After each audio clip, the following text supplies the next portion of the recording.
வணக்க நண்பர்களே, மற்றொரு கலந்துரையாடலில் இணைந்து கொள்கின்றோம். இப்பொழுது எங்களுடைய அரசியல் என்றது நாங்கள் எங்களுடைய வேகத்திலும் பார்க்க அரசியல் வேகமாக நகர்ந்து கொண்டிருக்கின்றது. உலக அரசியல் மட்டுமல்ல, இலங்கை அரசியலும் கூட.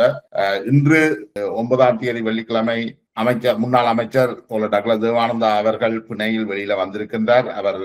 அவர் மீது இந்த துப்பாக்கி குற்றச்சாட்டு வழக்குகள் மட்டும்தான் விசாரிக்கப்பட்டதாகவும் வேறு எந்த விசாரணைகளும் மேற்கொள்ளப்படவில்லை என்றும் தெரிவித்திருக்கிறதோட அரசாங்கம் குறிப்பாக ஜனாதிபதி அனுராக்கும் நன்றிகளை தெரிவித்திருக்கின்றார். அதே சமயம் விடுதலை புலிகளின் முன்னாள் குழந்தை போராளி ஒருவர் உகஸ்டன் அரியரட்னம், இவர் கனடாவில் வாழ்கின்றார். இவருடைய விடுதலை புலிகளுடைய புலனாய்வு பிரிவில் இருந்து இலங்கை அரசு துறைக்கு இந்த புலனாய்வாளராக டபுள் ஏஜென்டாக வேலை செய்து தற்பொழுது கனடாவில் வசிக்கின்றார். அவர் தற்பொழுது ஒரு நூலை வெளியிட்டிருக்கின்றார். அதுலயும் கூட பல்வேறு விடயங்களை, விடுதலை புலிகளுடைய உள் விவகாரங்கள் பல வெளியே வர இருக்கின்றது. அது மட்டுமல்லாமல் அண்மையில சாஸ்திரி அவர்களுடைய ஆயுத எழுத்து 2 நூல் வெளியில வந்திருக்கு. விடுதலை புலிகளுக்குள் நடந்த பல்வேறு முரண்பாடுகள் தொடர்பிலையும் பல்வேறு விஷயங்கள் அதுல வெளிக்கொண்டு வரப்பட்டிருக்குது. உண்மையிலேயே விடுதலை புலிகளுக்குள் என்ன நடந்தது என்றது நான் நினைக்கிறேன் கொஞ்சம் கொஞ்சமாக இப்பொழுது வெளிவருகின்றது. அவர்கள் ஒரு விடுதலை போராட்ட அமைப்பு என்பதை கடந்து புலனாய்வு அமைப்பாக இன்றைக்கு விடுதலை புலிகளுடைய உறுப்பினர்கள் பல்வேறு உளவு ஸ்தாபனங்களோடையும் பணியாற்றுவதையும் நாங்கள் பார்க்கிறோம். ஆனா நாங்க இன்றைக்கு கதைக்க எடுத்திருக்கிற விஷயம் குறிப்பாக கஜேந்திரகுமார் தமிழ் மக்கள் தேசிய மக்கள் முன்னணியுடைய உறுப்பினர்கள் கஜேந்திரகுமார், செல்வராஜா கஜேந்திரன் போன்றவர்கள் ஐரோப்பிய விஜயம் ஒன்றை மேற்கொண்டிருக்கிறார்கள். இவர்களுடைய ஐரோப்பிய விஜயத்துக்கு பின்னால சுவிஸ் நாட்டினுடைய கைகள் இருப்பதாகவும் அவர்கள் சுவிஸ் நாட்டின் நலன்கள் அல்லது மேற்குலகின் நலன்களுக்காக பணியாற்றுவதாகவும் பல்வேறு குற்றச்சாட்டுகள் வைக்கிறது. இவர்கள் மீதான இந்த குற்றச்சாட்டுகளை நாங்கள் ஏற்கனவே வைத்திருந்தாலும் தற்பொழுது தங்களை ஒரு விடுதலை புலிகளினுடைய பிரதிநிதிகளாக வெளிக்காட்டி வந்தவர் கஜேந்திரகுமார் பொன்னம்பலம், அடுத்தது பாராளுமன்ற உறுப்பினர் சிவஞானம் ஸ்ரீதரனார். ஆனால் இன்றைக்கு அவர்களுடைய தளத்தில இருந்து அவர்களுக்கு எதிராக மிக கடுமையான விமர்சனங்கள் வைக்கப்படுகிறது. இது தொடர்பில் எங்களோடு உரையாடுவதற்காக நம்மோடு கலந்து கொள்ள வந்திருக்கின்றார் தோழர் வி சிவலிங்கம் அவர்கள். என்னுடைய நீண்ட முன்னுரைக்கு மன்னிக்கணும். தோழர் சிவலிங்கம், உங்களை அறிமுகப்படுத்திக் கொடுங்க. வணக்கம். இந்த ஒரு முக்கியமான காலகட்டத்திலே நீங்கள் குறிப்பிட்டது போல உலகம் முழுவதும் 3வது உலகப் போர் ஏற்படுமா என்ற அச்சத்தில் வாழுகின்ற இந்த சூழலில் இலங்கை அரசியலும் மேலும் பல குழப்பங்களோடு செல்வதை நாங்கள் அவதானிக்கக்கூடியதாக இருக்கிறது.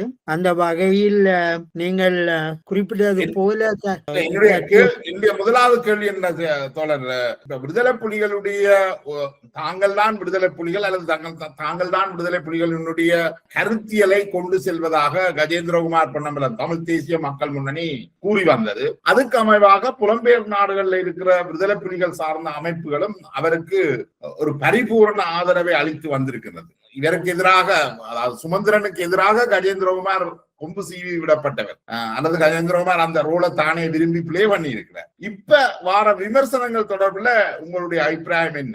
இதொரு முக்கியமான ஏனென்றால் தற்போது விடுதலை புலிகள் மத்தியில ஏற்பட்டு வருகிற பிளவுகள் தாயகத்தில தமிழ் தேசியத்துக்கு மிகவும் தோல்வி காண்ற ஒரு நிலைமை காணப்படுகிறது. தாயகத்தில வாழ்ற மக்கள் தமிழ் தேசியம் தொடர்பாக நம்பிக்கைகளை இழந்து வருகிறார்கள். அதனால இதையும் சாதிக்க முடியாது. அது மட்டுமல்ல, தங்களுடைய வாழ்க்கையும் இதனோடு போனால் அழிந்து விடும் என்ற அச்சத்தில் மக்கள் வேறு வேறு அரசியல் கட்சிகளை நோக்கி அல்லது ஒவ்வொரு அரசியல் கோட்பாடுகளை நோக்கி அவர்கள் போகிறார்கள். நீங்கள் குறிப்பிட்டது போல கஜேந்திரகுமார் தமிழ் அரசியலில் வெளியில் தனியொரு அரசியல் தலைவராக மாற்றுவதற்கான பல முயற்சிகள்ல ஈடுபட்டு வருகிறார். அவரை ஒரு மாற்று தலைவராக உருவாக்குவதற்காக புலம்பெயர் நாடுகள்ல வாழ்ற விடுதலை புலிகள் சார்பு சக்திகள் பண உதவிகள் மற்றும் பல உதவிகளை அவர்கள் செய்து வருகிறார்கள். ஆனால் இப்பொழுது ஏற்பட்டிருக்கிற நீங்கள் குறிப்பிடுவது போல இப்போது ஏற்பட்டிருக்கிற பிளவு 2 வகையாக காணப்படுகிறது. ஒன்று, நீங்கள் குறிப்பிட்டது போல விடுதலை புலிகள் உண்மையான விடுதலை புலிகள் யார் என்பது ஒரு போட்டியாக மாறி இருக்கிறது. 2வது, கோட்பாட்டு அடிப்படையிலும் ஒரு பிரச்சனை ஏற்பட்டிருக்கிறது. இதை முதல்ல நான் கோட்பாடு சம்பந்தமாக பார்க்கறது நல்லதுன்னு நினைக்கிறேன். ஏனென்றா அதுதான் இங்கு முக்கியமாக பேசப்பட வேண்டிய. உதாரணமாக 2016ஆம் ஆண்டு நீங்கள் அறிந்த அளவில கஜேந்திரகுமார் தலைமையிலான ஒரு பிரிவினர் விக்னேஸ்வரன் அவர்களை இணைத்து ஒரு தமிழ் மக்கள் பேரவை என்கின்ற ஒரு அமைப்பை அவர்கள் நிறுவியிருந்தார்கள். அதில் அந்த தமிழ் மக்கள் பேரவை ஒரு குழுவை நியமிச்சிருந்தது. எவ்வாறான அரசியல் தீர்வு, குறிப்பாக சமஷ்டி அடிப்படையிலான அரசியல் தீர்வு சாத்தியம் என்றதுக்கான ஒரு அறிக்கையை தரும்படி கேட்டிருந்தது. அந்த அறிக்கை வெளிவந்த நிலையில் அந்த அறிக்கையின் அடிப்படை அம்சங்களை பார்க்கலாம். என்னென்ன மிக நீண்ட அறிக்கையாக கிட்டத்தட்ட 5-6 பக்கங்களை கொண்ட அந்த அறிக்கையில் சில முக்கியமான அம்சங்களை நாங்க பார்க்கலாம். ஏனென்றால் கஜேந்திரகுமார் அவர்கள் இப்பொழுது சொல்லுகின்ற சமஷ்டி அரசியலுக்கும் இந்த விடுதலை புலிகளில் அவரை ஆதரித்து நின்ற ஒரு பிரிவினருக்கும் இடையே இப்பொழுது ஒரு முரண்பாடு கோட்பாட்டு அடிப்படையில் ஏற்பட்டிருக்கிறது. அது நீங்கள் ஆரம்பத்தில் குறிப்பிட்டது போல சுவிஸ் நாட்டில் உள்ள சில அரசு சாரா நிறுவனங்கள், அதாவது NGO என்று சொல்லப்படுகிற நிறுவனங்கள் ஒரு விதமாக இந்த தமிழ் அரசியலை கையாளுகின்றன. இதற்கு எதிராக இப்பொழுது ஒரு மாற்று அரசியல் கருத்து ஆரம்பிக்கப்படுகிறது. நீங்கள் அவதானித்தது போல சில கூட்டங்கள் சுவிஸ் நாட்டில் சில மாதங்களுக்கு முன்னர் இடம்பெற்றிருந்தது. அதன் பின்னர் லண்டனிலும் அதற்கான ஆரம்ப கூட்டங்கள் இடம்பெற்றிருந்தன. சுமார் 50-60 பேர் அழைக்கப்பட்டிருந்தார்கள். இந்த பின்னணியில் இதனுடைய முக்கியமான அம்சங்களை இதுல நாம் பாய்ந்து கொள்வது அவசியம். இந்த அறிக்கையில் என்ன குறிப்பிடப்படுகிறது என்றால், ஸ்ரீலங்கான்றது சிங்கள பௌத்த அரசு, அது சிங்கள தேசத்தை தான் அது அடையாளப்படுத்துது. அது மேலிருந்து கீழாக ஒரு அடுக்கு முறையில் அதனுடைய கட்டமைப்பு அமைக்கப்பட்டிருக்கு. அதன் உச்சத்தில சிங்கள பௌத்த தேசம்தான் வைக்கப்பட்டிருக்கிறது. அதுக்கு அடுத்ததான் அவரு சொல்லுறார்கள், அந்த அறிக்கை சொல்கிறது, ஐக்கிய தேசிய கட்சி ஸ்ரீலங்கா சுதந்திர கட்சியும் இந்த போர்வையைத்தான் ஏற்றுக்கொள்கிறது. அதாவது உச்சி ஆட்சி என்பதை அவர்களும் ஏற்றுக்கொள்கிறார்கள். இந்த மாதிரியான போக்கை தமிழ் மக்கள் ஒருபோதுமே ஏற்றுக்கொள்ள போவது இல்லை. இது இவ்வாறான ஒரு சூழல்ல அரசாங்கம் அரசியல் யாப்பு வரவு முயற்சிகளில் ஈடுபட்டிருந்தால் அதில போய் நீங்கள் பங்கு பெற்றுவது தவறு.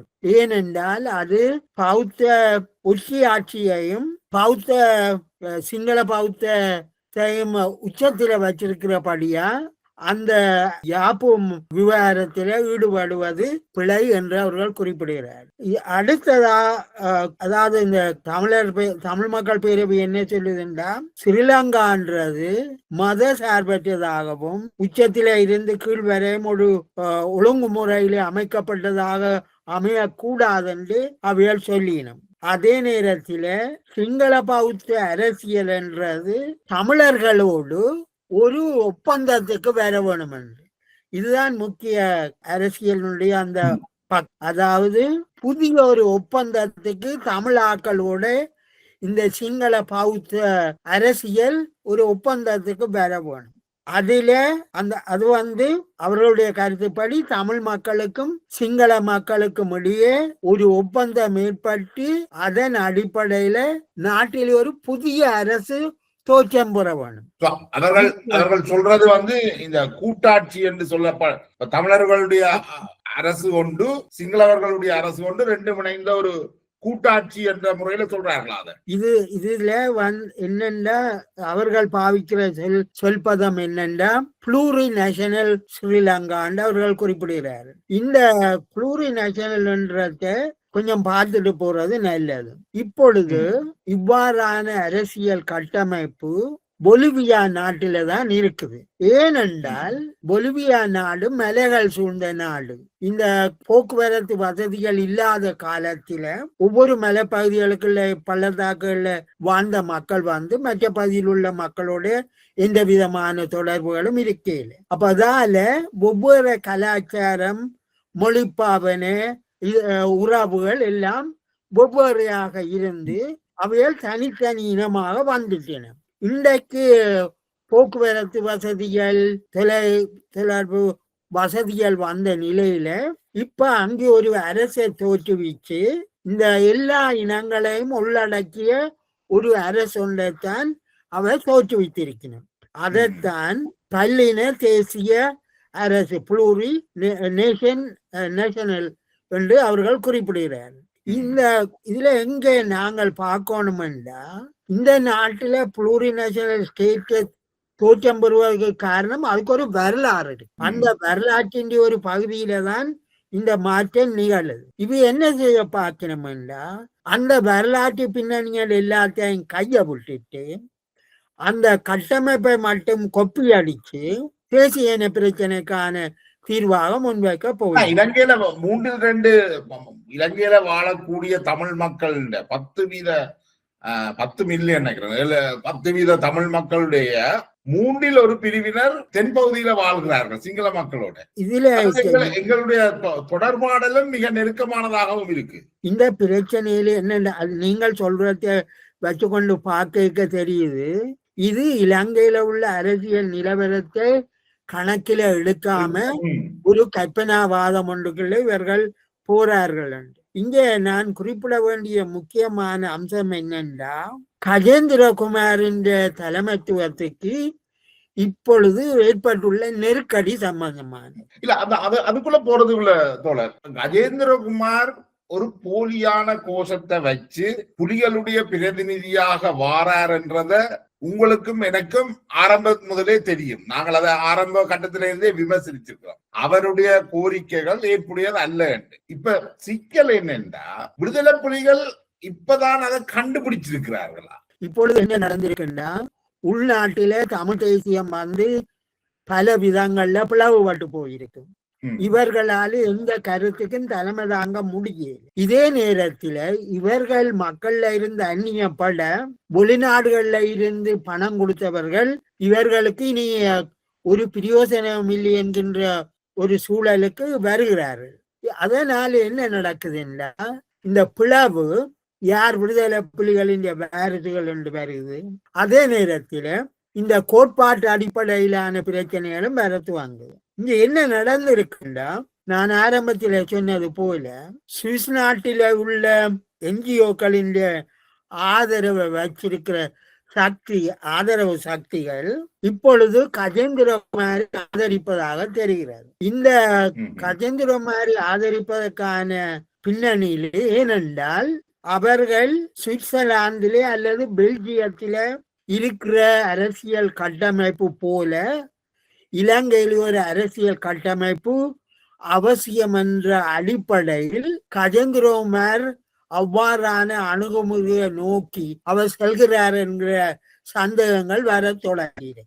சுவிஸ்லயோ அல்லது பெல்ஜியத்திலேயோ இருக்கிற அந்த கட்டமைப்பு, சுவிஸ்ல கண்டோன் முறை இருக்குன்னு நினைக்கிறேன். இந்த கண்டோன்கள்ல தான் மார்க்சியவாதியான இடதுசாரி சிந்தனையாளர் சண்முகதாசன் அன்றைய காலகட்டத்துல முன்மொழிந்திருந்தார். அதையெல்லாம் நிராகரிச்சுதான் நாங்கள் போராட்டத்துக்குள்ள இறங்கினாங்க. இப்ப கஜேந்திரகுமார் அந்த முறையை கஜேந்திரகுமார் மூலமாக வெளியில கொண்டாடுறதுக்கான முயற்சிகள் நடப்பதாக கஜேந்திரகுமார் தலைமையை நிராகரிக்கிற சக்திகள் அவர் மேல குற்றஞ்சாட்டை சொல்லி இருக்கணும். என்ன மாதிரி அவர் முன்வைக்கணும்டா, கஜேந்திரகுமார் ஆரம்பத்திலே இரு தேசம் ஒரு நாடு என்று சொல்லிக் கொண்டு வந்தவர். இப்பொழுது அவர் அதில இருந்து மாறி சமஷ்டி என்று சொல்ல தொடங்கி இருக்கிறார். அவர் சமஷ்டி என்று சொன்னதில அந்த சமஷ்டி எவ்வாறான சமஷ்டி, அது பெல்ஜியம் போல இருக்குமோ அல்லது சுவிஸ் நாடு மாதிரி இருக்குமோ, இவைகள் பற்றிய சந்தேகங்கள் பலருக்கும் வர துவங்கி இருக்குது. இதுல முக்கியமான அம்சம் என்னன்னா, கஜேந்திரகுமார் அவர்கள் தமிழர் தாயம் என்ற கோட்பாட்டை கைவிட பார்க்கிறார் என்கின்ற சந்தேகம் வர தொடங்கி இருக்கு. அவர் தமிழர் தாயகம் என்ற ஒரு கோட்பாட்டை இந்த சமஷ்டி மூலமாக வற்புறுத்த தயங்குகிறார் என்கின்ற குற்றச்சாட்டு வர தொடங்கி இருக்கு. இதனால தான் கஜேந்திரகுமார் அவர்கள் விமர்சிக்க தொடங்குகிறார்கள். நீங்கள் குறிப்பிட்டது போல யார் புலிகள் என்கின்ற விவாதங்களும் இதை மையமாக வச்சுத்தான் வர தொடங்குகிறது. ஏனெனில் நீங்கள் ஆரம்பத்தில் குறிப்பிட்டது போல புனர்வாழ்வு அளிக்கப்பட்ட விடுதலை புலிகள் என்கின்ற ஒரு அமைப்பு ஒரு புறத்திலே, மறுபுறத்திலே இன்னொரு சாரார் ஒவ்வொரு பெயர்களிலையும்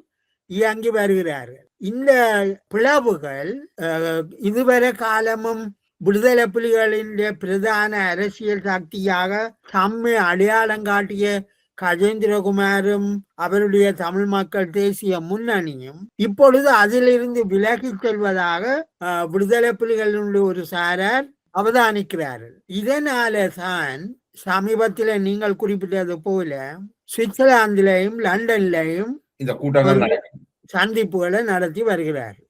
இப்ப என்னன்னா இலங்கையுடைய பாராளுமன்றத்துல இருக்கிற இந்த 6வது திருத்த சட்டம் என்ன சொல்லுதுன்னா, நீங்கள் பிரிவினைவாதத்தை கூறுறது பயங்கரவாத தடை சட்டத்திற்கு கைது செய்யப்படக்கூடிய ஒரு விஷயம். அடுத்தது உங்களுடைய சொத்துக்கள், அசையும் அசையா சொத்துக்கள் எல்லாம் அபகரிக்கப்படும். அப்படி ஒரு நிலைக்கு நீங்கள் வந்தீங்களே. இப்ப இதுல மிக முக்கியமான புள்ளியை எடுத்திருக்கிறது தமிழ்நெட் ஜெயச்சந்திரன், தமிழ்நெட் ஜெயாண்டு அழைக்கப்படுகின்ற ஜெயச்சந்திரன். அவர் தன்னுடைய கட்டுரையில இத மிக தெளிவாக குறிப்பிட்டிருக்கிறார். 6வது திருத்த சட்டம் கொண்டு வரப்பட்ட காலத்தில் தான் முன்னாள் பாராளுமன்ற உறுப்பினர்கள் அமுதலிங்கம் போன்றவர்கள் எல்லாம் தங்களுடைய உறுப்புரிமையை ராஜினாமா செய்து வெளியேறினவர்கள் நினைக்கிறேன். அதுக்கப்புறம் அவர்கள் படுகொலை செய்யப்பட்டார்கள். ஆனால் கஜேந்திரகுமார் பொன்னம்பலம் இலங்கையின் பாராளுமன்றத்துக்குள்ள வருகின்ற பொழுது அவர் இயல்பாகவே அந்த தனிநாட்டு கோரிக்கையை கைவிட்டு தானே வருகிறார்கள். இதுல புலிகள் ஏன் இப்ப இது ஒரு பிரச்சனை என்று பார்க்கிறார். நீங்கள் பாராளுமன்றத்துக்கு வரைக்குள்ளே அது கைவிட்டு தானே வரணும். இது உண்மையாகவே வெறுமனிய பாராளுமன்றம் இல்லாமல் அவர் கொள்கையிலேயும் பிசகி போறதை இப்பொழுதுதான் அவர்கள் அடையாளம் காண்கிறார்கள். முதலில் அவர்கள் அது ஒரு இலங்கை அரசியல் யாப்பிலே அந்த 6வது திருத்தத்தை ஏற்றுக்கொண்டு அவர்கள் சத்திய பிரமாணம் எடுத்த நிலையிலேயும் அவர்கள் அதுக்கு அதாவது பிரிவினை கோஷங்களை முன்வைக்காமல் தான் செயற்பட்டு வருகிறார்கள். இதில் கருத்து இப்பொழுது ஒரு சிக்கலான நிலை வந்திருக்குது. ஏனென்றால் தமிழர் ஒரு தேசம், சிங்களவர் ஒரு தேசம் என்கின்ற அந்த கோட்பாட்டை பேச வேண்டிய நிலைக்கு வெளிநாடுகளில் வாழ்ற புலிகள் அழுத்தங்களை கொடுக்கிறார்கள். ஏனென்றால் நீங்கள் தமிழர் தாயக கோட்பாட்டை கைவிட்டு போறதா தெரியுது, நீங்கள் அது சம்பந்தமா எதுவும் பேசுவதில்லை என்கின்ற குற்றச்சாட்டு வர தொடங்கி இருக்கு. எனக்கு ஒரு விஷயம் புரியல. என்னண்டா இப்ப அவர்கள் பாராளுமன்றத்துக்கு போகக்கூடிய இதெல்லாம் கைவிட்டாச்சு. இப்ப கோமாவில இருந்தெலும்பின மாமாக்கள் மாறி இப்ப 16 வருஷத்துக்கு பிறகு நீங்கள் தமிழீழ கோரிக்கையை கைவிட்டுட்டீர்கள் என்று கண்டுபிடிக்கிறதுக்கு ஒன்று புலிகளுக்கு அரசியல் இல்லையா, அல்லது கஜேந்திரகுமார் புலிகளை பேய் காட்டி கொண்டிருந்தாரா இவ்வளவு காலம்? அவர்கள் புலிகளை மட்டுமில்லை மக்களையும் ஏமாற்றித்தான் வந்திருக்கிறார். தாங்கள் உதாரணமாக ஸ்ரீதரன் ஒரு முறை கூறியிருந்தார், இந்த 2009ஆம் ஆண்டு இறுதி போரின் போது கஜேந்திரகுமார் அவர்கள் வெளிநாட்டு அதிகாரிகளோடையும் இலங்கை அதிகாரிகளோடையும் பேசிக்கொண்டிருந்தார் என்றும், அவர் என்ன பேசினார் என்று இதுவரை ஏன் சொல்லல என்ற கேள்விகளை அவர் எழுப்பியிருந்தார். கிட்டத்தட்ட 15 வருடங்களுக்கு பின்னால ஸ்ரீதரன் கஜேந்திரகுமாரை பார்த்து கேள்வி எழுப்புறார். இப்பொழுது தமிழ் தேசியவாதம் பிளவுபட்டு செல்கிற நிலையில குறிப்பாக கஜேந்திரகுமார் அவர்கள் ஆரம்பத்தில் 2 பாராளுமன்ற உறுப்பினர், இப்பொழுது ஒருவர், இன்னும் வரும் காலங்கள்ல அவர் அந்த பதவியும் இல்லாமல் போகுமோ தெரியாது. அது மட்டுமல்ல, உள்ளூராட்சி தேர்தல்கள்ல அவர்களுக்கு கிடைத்த வாக்குகள் மிக குறைவு. அது மட்டுமல்ல, ஒரு சில குறிப்பிட்ட பிரதேசங்கள்ல இருந்துதான் அவர்களுக்கு வாக்குகள் கிடைத்திருக்கின்றன.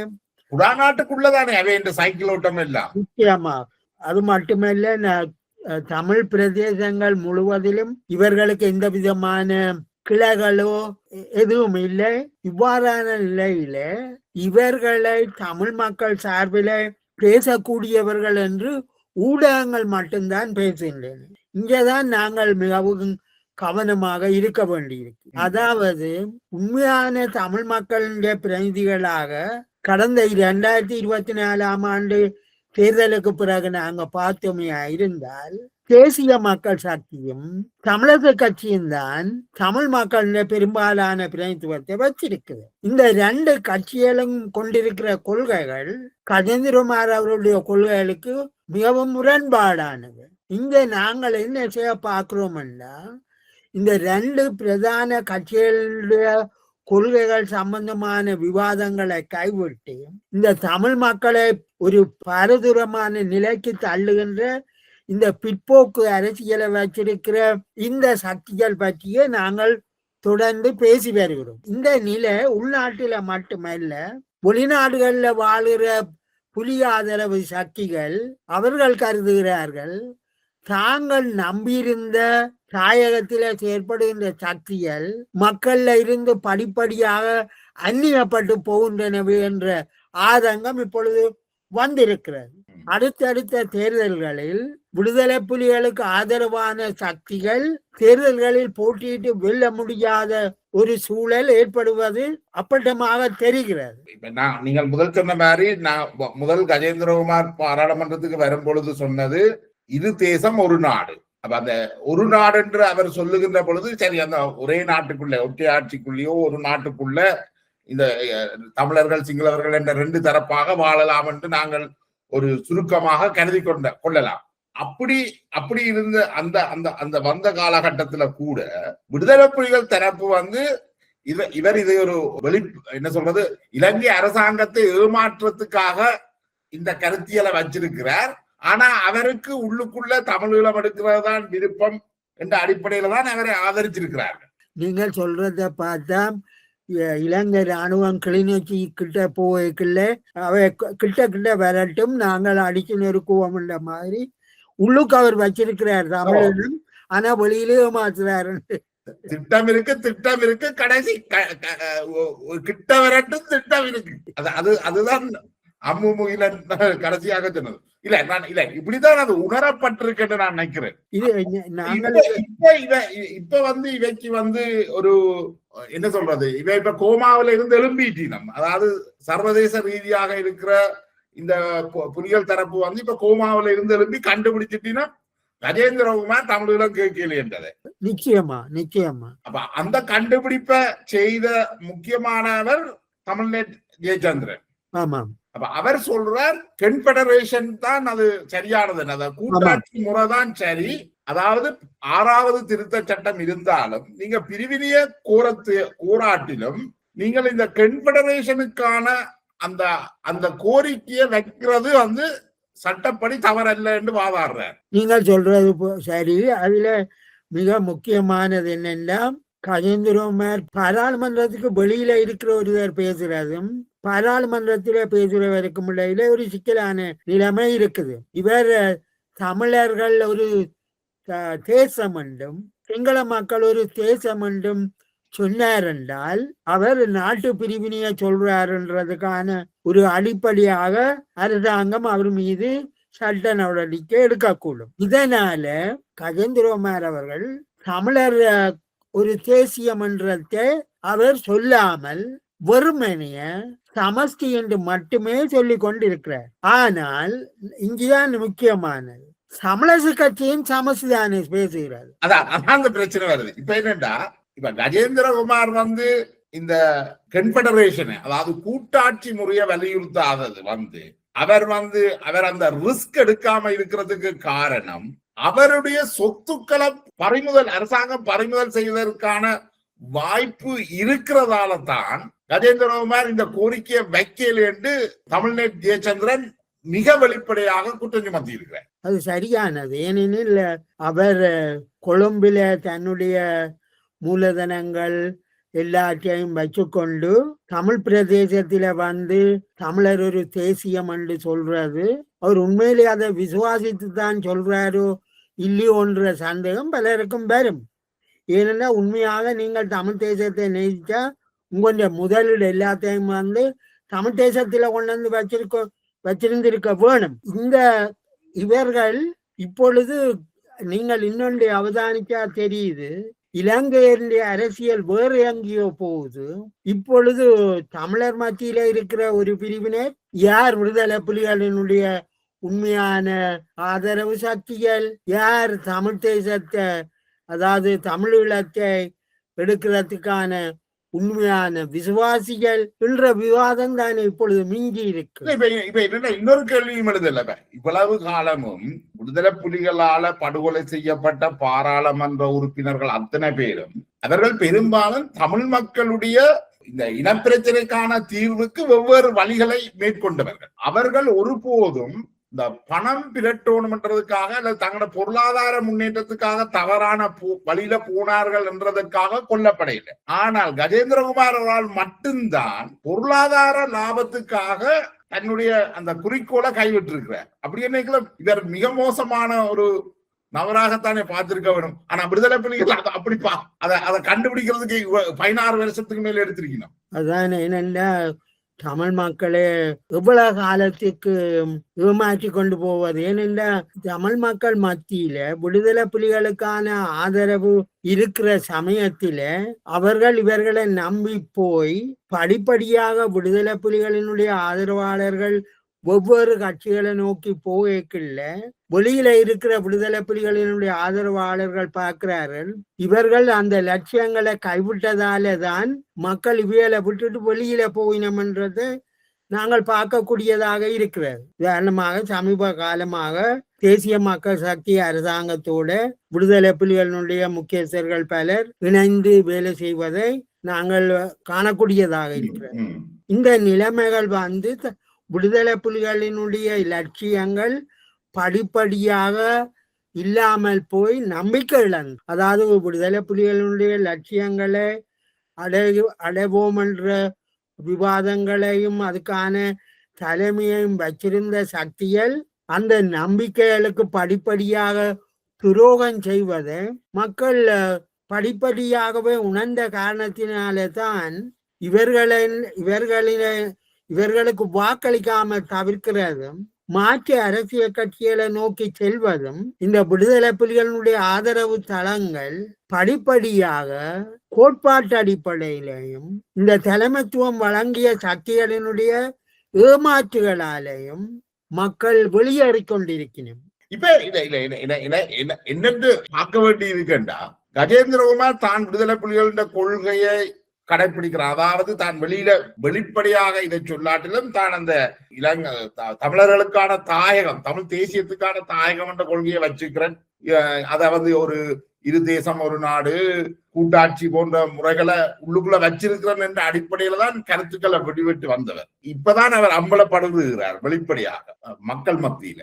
ஆனால் இதுவரைக்கும் கஜேந்திரகுமாரை வச்சுத்தானே விடுதலை புலிகள் இந்த புலம்பெயர் அமைப்புகள் எல்லாம் சுமந்திரனை துரோகி ஆக்கினாங்க. நீங்கள் குறிப்பிடுவது ஒரு முக்கியமான கேள்வி. ஏனெனில் கஜேந்திரகுமாரனுடைய பயணத்தில படிப்படியாகவே மாற்றங்களை விடுதலை புலிகள் அவதானித்து வந்திருக்கணும். உதாரணமாக அவர் முதலில் தமிழ் காங்கிரஸ் என்ற கட்சியை, அதாவது தன்னுடைய பேரனுடைய கட்சியை தத்தெடுத்து வச்சிருந்தார். அந்த கட்சியினுடைய அடிப்படை கொள்கைகள் ஒன்று ஐக்கிய இலங்கைக்குள்ள செயற்படுறதுதான் அது ஏற்றுக்கொள்ளப்பட்டு, பின்னர் அவர் தன்னுடைய வசதிக்காக இன்னொரு தமிழ் தேசிய மக்கள் முன்னணி என்ற ஒரு அமைப்பை தோற்றுவிக்கிறார். அதற்கு பிற்பாடு படிப்படியாக விக்னேஸ்வரன் அவர்களோடு போகும்போது தமிழ் மக்கள் பேரவை என்கின்ற ஒரு அமைப்பொன்றுக்குள்ளே அவர் போறார். தமிழ் மக்கள் பேரவை ஒன்றுக்குள்ள போன போது அங்கே தெரிஞ்செடுக்கப்பட்ட இந்த கொள்கைகளை தான் ஏற்பதாக கூறுகிறார். ஏனென்றால் விடுதலை புலிகளுடைய சார்பில உருவாக்கப்பட்ட தமிழ் மக்கள் பேரவையினுடைய அந்த அறிக்கையை தன்னுடைய முக்கிய ஆயுதமாக அவர் வச்சிருந்தார். ஆனால் இந்த கடந்த 15 வருட காலங்கள்ல அவர் நீங்கள் குறிப்பிட்டது போல அந்த தாயக கோட்பாட்டை அவர் கைவிட்டு செல்கிறார். அவர் ஏனென்றால் தன்னுடைய அசையும் அசையா சொத்துக்கள் பறிபோயிடும் என்றால நிச்சயமாக இது அதை விட வேறு காரணங்களை சொல்ல முடியல. அதாவது அவர் தன்னுடைய சொத்துக்களை பாதுகாக்கிற அதே வேளையில அரசியலையும் பிரிவினைக்குள்ள வச்சிருக்க முடியாத ஒரு சிக்கலான நிலைக்குள்ள அவரும் தள்ளப்பட்டிருக்கிறார். எனக்கு என்னன்னா இதுல ஒரு கேள்வி வருது என்ன, இந்த விடுதலை புலிகள் எனக்கு இந்த துரோகிகள் ஒட்டுக்குழுக்கள் என்ற இந்த சொல்லாடல்கள் மீது எந்த விதமான அபிப்பிராயமும் கிடையாது. அது மிக ஆனால் விடுதலை புலிகள் பார்க்கிறார்கள் என்னென்றால் தமிழ் மக்களும் தாங்களும் ஒன்று என்று பார்க்கிறார்கள். அது சரியா? அப்படி பார்க்கிறது சரியா? அது அப்படியா இருந்தது? இப்போ இது இப்ப எங்களுக்கு தெரியுதானே, அதாவது விடுதலை புலிகள் தோற்கடிக்கப்பட்ட பின்னர் தமிழ் மக்கள் பிரபாகரன் அவரை நினைவு கூறவில்லையே. இப்ப இதுல இருந்து தெரியுது எப்போதுமே விடுதலை புலிகளும் தமிழ் மக்களும் 2 பிரிவாகத்தான் செயல்பட்டிருக்கிறார்கள். விடுதலை புலிகள் தமிழ் மக்களை தங்கட வசதிக்காக அவர்களும் விடுதலை புலிகள் தான் என்று சொல்லிக் கொண்டு வந்தார்கள். தமிழ் மக்களும் துப்பாக்கி முனையில விடுதலை புலிகளை ஏற்க வேண்டிய சூழலுக்கு தள்ளப்பட்டார்கள். இதை நாங்கள் எப்படி பார்க்கலாம் என்றால், இன்றைக்குள்ள நிலையை நாங்கள் பார்க்கல, தமிழ் மக்கள் ஒரு நிர்பந்தத்தின் காரணமாகத்தான் விடுதலை புலிகளை ஆதரித்து நின்றார்கள் என்பது இப்பொழுது தெளிவாகவே வருது. இப்ப அண்மையில நான் நேர்காணல் செய்திருந்த அம்மு முகிலன் என்ற முன்னாள் போராளி, அவருடைய கருத்துப்படி, அவர் மட்டுமல்ல விடுதலை புலிகள்ல இருந்த கனபேரணிகள் ஆரோடு கதைச்சாலும் அவர்கள் சொல்றார்கள் புலிகள் சில தவறுகள் விட்டிருக்கிறார்கள், ஆனால் தலைவர் தவறு விடையில்லை என்று. இப்ப அம்மு முகிலன் என்ன சொல்றாரு, பிரபாகரன் வேற புலிகள் வேறு என்று. இத என்னன்னு நீங்க கொள்கை ரீதியில பாப்பீங்க. எனக்கு அது எப்படி படுகுதுண்டா, புலிகளுடைய சத்திய பிரமாணம் போன்ற விஷயங்கள் எல்லாமே பிரபாகரனே ஒரு தனி மனித அவதாரமாகத்தான் அது வடிவமைச்சிருக்கு. அப்ப பிரபாகரனிசம் அல்லது பிரபாகரன் என்றது வேற, புலிகள் என்றது வேற என்று பார்க்க வேணுமா நாங்க? இது உண்மையாவே நாங்கள் ஒரு முக்கியமான காலகட்டத்துக்கு வந்திருக்கிறோம். ஏனென்றா விடுதலை புலிகளின் நடவடிக்கைகளும் கொள்கைகளும் கோட்பாடுகளும் இப்பொழுது துண்டு துண்டாக உடைஞ்சு கொண்டு போறதை நாங்க பார்க்கக்கூடியதா இருக்கு. ஏனென்றால் விடுதலை புலிகளினுடைய ஆரம்ப அரசியல் அவரை ஒரு தேவதூதனாக இவ்வாறு அழைத்து ஒரு பிம்பத்தை கட்டி இருக்கணும். ஏனென்றால் இப்பொழுது வருகின்ற செய்திகளை பார்க்கும் பொழுது பிரபாகரனுடைய உள்ள கிடக்கையில் தமிழ் மக்களை திருத்த முடியாது, அவைகளை கட்டி மேய்க்கிறது தான் முக்கியமானது.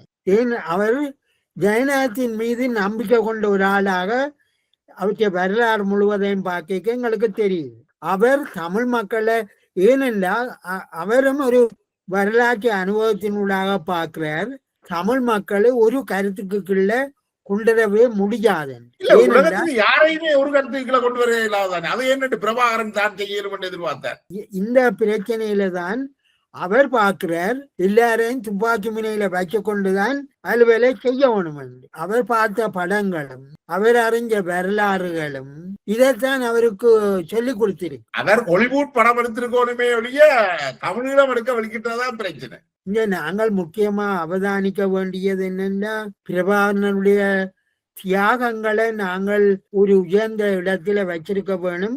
ஏனென்றா ஒரு கன்சர்வேட்டிவ் அவுட்லுக்கில், அதாவது ஒரு பழமை கருத்துக்களோட வாழ்ந்த ஒரு சமூகத்தை போராடுற சமூகமாக மாற்றுறதுக்கான ஒரு கருவியா அவர் செயற்பட்டிருக்கிறார். இல்லாட்டி தமிழ் மக்களை ஒரு ஆயுதங்களை ஏந்தி போராடுறதுக்கு, பெண்களை ஆயுதம் ஏந்தி போராடுறதுக்கு ஒரு உற்சாகப்படுத்துறதுக்கான ஒரு வாய்ப்பு கிடைச்சிருக்க முடியாது. அது சரியான வாய்ப்பு இல்லையே. இப்ப என்னண்டா, இப்ப எனக்கு என்னமோ விடுதலை புலிகளுடைய பிரபாகரன் அதிகாரம் மீது இருந்த மோகத்தால அவர் என்ன சொல்றது, தன்னுடைய அதிகார மோகத்துக்காகத்தான் இத முன்னெடுத்திருக்கிறார் என்றுதான் எனக்கு என்ன தோன்றுது. ஏனென்றால் அது ஒரு விடுதலை போராட்டமாக என்னால பார்க்க முடியல. நாங்கள் என்னன்னு பார்க்கணுமென்றா, இன்றைக்கு விடுதலை புலிகளின் 30 வருட கால போராட்டம் முடிவடைஞ்சு நாங்கள் இப்ப அதுல பெறுபேறுகள் பற்றி பேசிக் கொண்டிருக்கோம். ஆனபடியா இதில் எவ்வாறான நன்மைகள், அதாவது இந்த போராட்டத்தின் மூலம் தமிழ் மக்களுக்கு கிடைச்ச நன்மை என்ன, அதை பற்றி தான் நாங்கள் பேச வேணும். அதே நேரத்தில் இந்த தோல்விகள், அதாவது அவர்கள் கடந்து வந்த பாதை, செயற்பட்ட விதங்கள் எல்லாம் எங்களுடைய அனுபவத்துக்குரிய. நாங்கள் இதுல என்ன பார்க்கிறோம்னா, நன்மை என்று என்னால எந்த ஒரு நன்மையும் பார்க்க முடியலையே. இதுல என்னென்ன, நாங்கள் போராட்டம் நடத்தப்படும் போது இருந்த இலக்குகளும் போராட்டம் முடிந்த பிறகு வந்திருக்கிற விளைவுகளும் முழுமையாக வித்தியாசமானது. இன்றைக்கு போராட்டம் முடிவடைஞ்ச காலத்திலே தான் 2009ஆம் ஆண்டு தமிழரசு கட்சியின் தமிழீழத்தை கோரித்தான் நின்றது. ஆனா 2009ஆம் ஆண்டு அவர்கள் சொல்கிறார்கள், பிரிக்கப்படாத பிரிக்க முடியாத ஐக்கிய இலங்கைக்குள்ள அதிகார பரவலாக்கத்தை அடிப்படையாக கொண்ட தீர்வுகளை நாங்கள் நோக்கி போக போறோம். இல்ல அதுக்கு தமிழரசு கட்சி தமிழீழ கோரிக்கையை வச்சது உயர்ந்த கோரிக்கைகளை வைத்தால் அதுக்கு கொஞ்சம் கீழான விஷயத்துக்கு தாங்கள் பேச்சுவார்த்தையில அது ஒரு டிமாண்டிங் பொசிஷனாகத்தான் வச்சிருந்த என்றுதான் இப்ப பார்க்கப்படுது இல்லையா? அப்படி பார்த்தாலும் அவ்வாறான டிமாண்ட் அவர்களை வற்புறுத்திய நிலை எப்ப வந்ததுண்டா இளைஞர்களுடைய எழுச்சி தானே அதன் பின்னால இருந்தது. இல்லாட்டி இந்த மத்திய வர்க்கத்தை சேர்ந்த இந்த அரசியல் தலைமைகள் ஒருபோதும் ஆயுத போராட்டத்தை நோக்கி போயிருக்காது.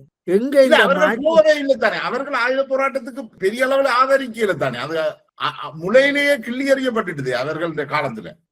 சரி, ஆனா என்னன்னா நான் சொல்றது தமிழீழ கோரிக்கையை முன்வைக்கிறதுக்கான பின்னணி என்னன்னு நீங்க பாத்தீங்க என்றால் அதுக்கான வெளியே அவர்கள் கொடுத்துட்டார்கள் ஆல்ரெடி. சரி, ஆனா நாங்கள் பார்க்க வேண்டியது இதால கிடைக்க பெறுபவர்கள் என்ன. இதுவரை காலமும் பிரிவினை கோரிக்கைகளை பேசி வந்த தமிழ் அரசியல் இப்பொழுது ஒரு ஒன்றுபட்ட இலங்கைக்குள்ள தீர்வுகளை தேடுற நிலைமைக்கு இந்த அரசியலுடைய தோல்விகளும் அனுபவங்களும் எங்களுக்கு தந்திருக்கு. அது என்னன்னு நீங்கள் இந்த அனுபவத்துக்காகவா நாங்க இவ்வளவு வெளியே கொடுத்தோம்?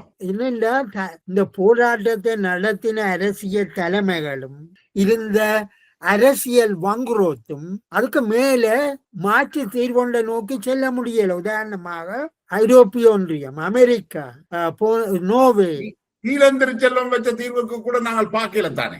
ஆமாம். அப்ப இதுல இருந்து என்னன்னு தெரியுதுன்னா இந்த அரசியல் தலைமைக்கு ஒரு நிலைக்கு மேல அதற்கு எந்த விதமான அரசியல் கோட்பாடுகளும் இருக்கல. அதன் விளைவுதானே நாங்கள் போர் முடிஞ்சு 15 ஆண்டுகளாகியும் தொடர்ந்தும் பிளவுகள் தானே எங்களோட சமூகத்துக்கு வந்து கொண்டிருக்கு. இன்னும் தமிழ் சமூகம் பழசுகளை மறந்து ஐக்கியப்பட்டு ஒரு பொதுவான அரசியல் தலைமைத்துவத்தை தோற்றுவிக்க முடியல தானே. நாங்கள் இது பற்றி ஆழமாக விவாதிக்க வேண்டிய காலகட்டம். ஏனென்ற நீங்கள் குறிப்பிட்டது போல அதுக்காகத்தான் இந்த கலமையை நாங்கள் திறந்து விட்டுருக்கோமே, அதுக்கான விவாதத்தை தான் நாங்கள் துவங்கி இருக்கிறோம்.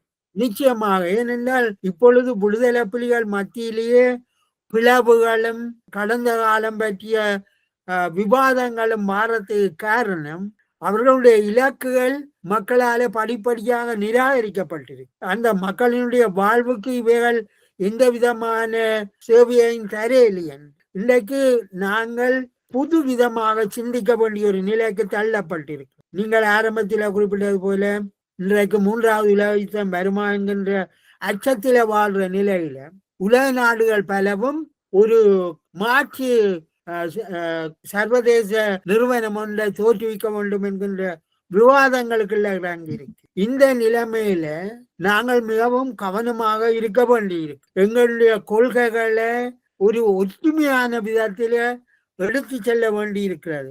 இதுக்காக நாங்கள் ஒவ்வொரு கருத்துக்களை விவாதிக்க வேண்டியிருக்கு. இந்த அடிப்படையில தான் இந்த பிளவுகளும் எங்களுக்கு ஒரு முக்கியமான செய்தியை தருது. ஏனென்றா தமிழ் அரசியல் கடந்த காலங்கள்ல கடந்து வந்த பாதை எவ்வாறான அனுபவங்களை எங்களுக்கு தந்திருக்கு. இது குறிப்பாக முஸ்லிம் மக்கள், மலைய மக்கள், சிங்கள மக்கள் மத்தியில இருக்கிற முற்போக்கு சிந்தனையுடைய மக்களுடைய ஆதரவை ஏன் தமிழ் அரசியல் இழந்திருக்கு, அதுக்கான அடுத்த கட்ட நடவடிக்கை என்ன என்பதை பற்றி நாங்க பார்க்க வேண்டி இருக்குது. இதுல இன்னும் ஒரு முக்கியமான அம்சத்தை குறிப்பிட விரும்புகிறேன். இப்பொழுது அரசாங்கம் நாடு முழுவதும் பிரஜாசக்தி என்கின்ற ஒரு கட்டமைப்புகளை தோற்றுவித்து வருது. இதனுடைய நல்ல அம்சங்கள் என்ன, இதனால் என்ன பாதிப்பு வரலாம், மாகாண சபையினுடைய எதிர்காலம் இந்த பிரஜாசக்தி கட்டமைப்புகள் வருமா இருந்தால் மாகாண சபையின் எதிர்காலம் என்ன, இது பற்றிய பல விவாதங்களை நாங்கள் முன்னெடுக்க வேண்டி இருக்கிறது.